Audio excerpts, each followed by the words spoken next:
نحمده ونصلي على رسوله الكريم اعوذ بالله من الشيطان الرجيم بسم الله الرحمن الرحيم ربي اشرح لي صدري ويسر لي امري واحلل عقدة من لساني يفقهوا قولي۔ شروع میں جب رسول پاک جناب محمد رسول اللہ صلی اللہ علیہ وسلم نے اپنے صحابہ کو اللہ کا دین سکھانا شروع کیا تو آقا علیہ السلام کے پاس سیدنا جبرائیل علیہ السلام آئے تو صحابہ کرام مظالمین فرماتے ہیں انہوں نے اللہ کے حبیب علیہ السلام کو وضو کرنے کا طریقہ سکھایا، اور اس وقت 2 وقت کی نمازیں پڑھی جاتی تھیں، ایک صبح کو اور ایک شام کو، اور اللہ کے حبیب علیہ السلام اپنے صحابہ کرام رضوان اجمعین کو لے کر گھاٹیوں میں چلے جاتے تھے، گھنے درختوں کے اندر، گھنے جنگلوں کے اندر چلے جاتے تھے، وہاں پر جا کر نماز پڑھتے تھے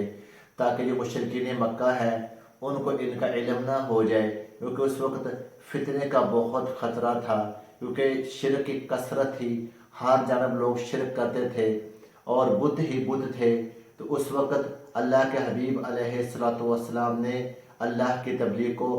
خفیہ طور پر لوگوں کے سامنے بیان کرنا شروع کیا، اللہ کی دعوت کو، توحید کو لوگوں کے سامنے خفیہ طور پر پھیلانا شروع کیا، اس لیے کہ مسلمانوں کی تعداد بہت کم تھی اور زیادہ نقصان کا خطرہ تھا، اس لیے بھی نمازیں بھی چھپ کر پڑھتے تھے، یعنی جو مشرکین سے چھپ کر پڑھتے تھے۔ اس طرح آپ لوگوں کے سامنے بیان کرتا ہوں، ایک دفعہ اللہ کے حبیب علیہ السلام سیدنا علی رضی اللہ تعالی عنہ کے ساتھ ایک جگہ پر نماز پڑھ رہے تھے تو ان کے والد ابو طالب نے اللہ کے حبیب علیہ السلام کو اور سیدنا علی رضی اللہ عنہ کو دیکھ لیا، تو جب انہوں نے دیکھا تو انہوں نے کیا جواب دیا کہ جب ان کو حقیقت معلوم ہوئی تو انہوں نے کہا کہ اس پر برقرار رہیں۔ یہ ابن حشام کے اندر یہ موجود ہے، جلد نمبر 1 اور اس کے پیج نمبر ہے 247، اس کے اندر آپ لوگوں کو اس واقعے کی تفصیل مل سکتی ہے۔ اور جو میں نے وضو کے بارے میں بتایا تو سیدنا زید بن حارثہ رضی اللہ تعالیٰ عنہ حدیث پاک کے راوی ہیں، وہ بتاتے ہیں کہ رسول پاک علیہ السلام پر ابتداءً شروع میں جب وحی آئی تو آقا علیہ السلام کے پاس جبرائیل علیہ السلام آئے، اللہ پاک کے مقرر فرشتے، تو انہوں نے آپ صلی اللہ علیہ وسلم کو وضو کا طریقہ سکھایا۔ اور اسی طرح سیدنا براء بن عازب اور سیدنا ابن عباس رضی اللہ تعالیٰ عنہ سے بھی اسی طرح کی روایت ملتی ہے کہ جبرائیل علیہ السلام آئے اور انہوں نے اللہ کے حبیب علیہ السلام کو وضو کرنے کا طریقہ سکھایا۔ ابن حجر کہتے ہیں کہ نبی صلی اللہ علیہ وسلم اور اسی طرح آپ صلی اللہ علیہ وسلم کے صحابہ کرام واقع معراج سے پہلے قطعی طور پر نماز پڑھتے تھے، البتہ اس میں اختلاف ہے کہ نماز پنجگانہ سے پہلے کوئی نماز فرض تھی یا نہیں۔ کچھ لوگ کہتے ہیں کہ سورج کے طلوع اور غروب ہونے سے پہلے ایک نماز فرض تھی، ایک نماز سورج طلوع ہونے سے پہلے اور سورج غروب ہونے سے پہلے، جسے ہم فجر اور عصر کی نماز کہہ سکتے ہیں۔ حارثہ بن اسامہ نے ابن لیہ کے طریقے سے موصولاً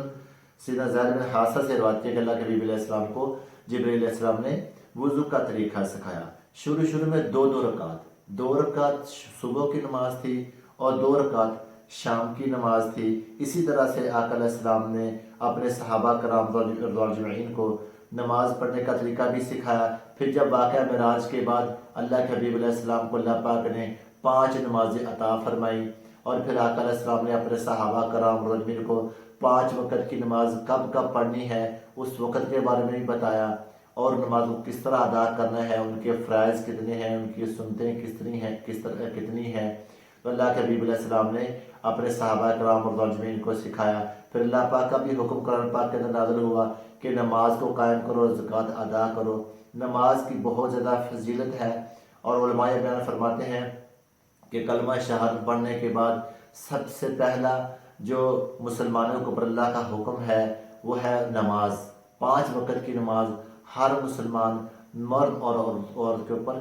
فرض ہے، ہر حال میں نماز پڑھنا فرض ہے۔ اس کے بعد آپ لوگوں کے سامنے بیان کروں گا کہ اللہ کے حبیب علیہ السلام نے جو ہے وہ کھلا اللہ کے دین کی دعوت کس طرح دینا شروع کی، کافی لوگ اللہ کے حبیب علیہ السلام کے ہاتھوں پر بیعت کر چکے تھے، اسلام کے اندر داخل ہو چکے تھے۔